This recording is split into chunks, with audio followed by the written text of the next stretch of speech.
1947 में हुआ, लेकिन हम स्वतंत्र तो हो गए, लेकिन हमारी नीति कोई भी नहीं थी, एकदम सब चीज़ बिखरा हुआ था। फिर क्या हुआ कि करीब 2-2.5 साल लगे अपने गणतंत्र को बनाने के लिए, माने अपनी संविधान बनाने के लिए।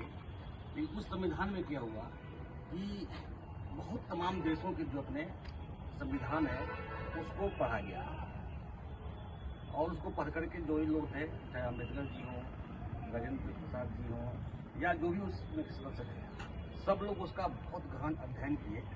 और अध्ययन करने के बाद पूरे करीब 2.5 साल के आसपास में ये सबसे बड़ा संविधान, विश्व का सबसे बड़ा संविधान बना। और जाकर के ये अपना कब लागू हुआ, ये 26 जनवरी 1950 में ये लागू हुआ। उसके बाद हम कम्प्लीटली स्वाधीन हो गए, हमारी तंत्र व्यवस्था, हम हर तरह से अंग्रेजों की दास्ता से मुक्त हो गए। और इसी को हम लोग सेलिब्रेट करते हैं, क्योंकि गुलाम होना या गुलामी मानसिकता कितनी खराब होती है ये हमारे पूर्वजों ने झेला है। और उसको कैसे उस पराधीनता को उन्होंने ख़त्म किया अपनी जान दे करके, बहुत सारे सभाएं करके।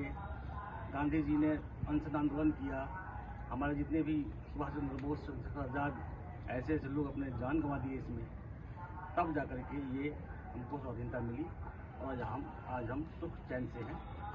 तो इसके लिए हम लोग हमेशा ये अक्षुण्ण बनाए रखेंगे इसको, और कोशिश रहेगी कि हम कभी भी अब दोबारा वो नियत ना, जो वो स्थिति ना आए, इसके लिए हम लोग दृढ़ संकल्प रहेंगे।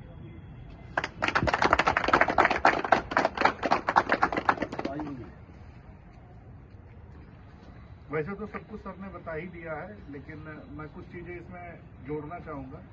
भारत स्वतंत्र हुआ 1947 में। उसके बाद आप ये मान करके चलिए कि भारत को पहला प्रधानमंत्री के तौर पे चयन होना था। चयन होने के लिए कुछ नीतियां भारत के पास में जो भी थी वो सब अंग्रेजों के द्वारा बनाई गई थी।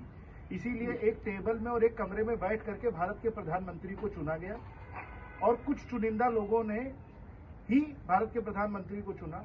जब से आपको जानकारी हो कि 97 वोटिंग हुई थी, जिसमें कुछ ही वोटिंग जवाहरलाल नेहरू के पास में थी, अदरवाइज 90% जो वोटिंग थी वो सरदार वल्लभ भाई पटेल के पक्ष में थी। लेकिन चूंकि उस समय भारत के पास कोई नीति नहीं थी, यही कारण था कि भारत एक कमरे के अंदर बैठ करके भारत को अपना पहला प्रधानमंत्री मिला पंडित जवाहरलाल नेहरू के रूप में। ये नीतियां धीरे धीरे बदली गई। 1950 में भारत के संविधान को कई बार रिवीजन में लाने के बाद फाइनली जो इम्प्लीमेंट किया गया वो 1950 में 26 जनवरी वाले दिन किया गया। आज हम अपना 77वां गणतंत्र दिवस यहाँ हम सब लोग मौजूद हैं, उसको हम लोग मना रहे हैं खुशी, हर्ष और उल्लास के साथ में। इसी के साथ में भारत की आज़ादी के बाद में वो लोग जिन्होंने भारत को आज़ाद होने में, भारत को नए भारत बनाने में, भारत की भुजाओं को और मजबूत करने में, भारत के पंख को और ऊंचाइयों तक ले जाने में जिन महानुभावों का एक सहयोग रहा है, तो आज ही के दिन उनको भारत की तरफ से भारत के सर्वोच्च नागरिक अवार्ड भारत रत्न, पद्म विभूषण, पद्म भूषण, पद्म श्री और भी वीरता चक्र के अनेक पुरस्कार आज ही के दिन सम्मानित किए जाते हैं माननीय राष्ट्रपति महोदय के द्वारा।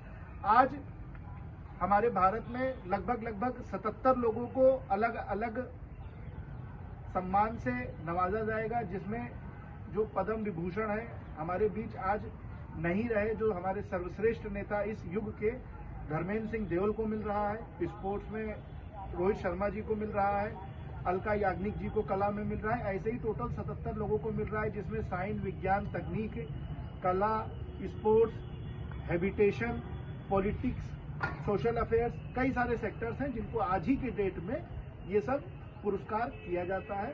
और यही सब चीज़ें हैं कि जो भारत को बाकी देशों से अलग बनाती हैं।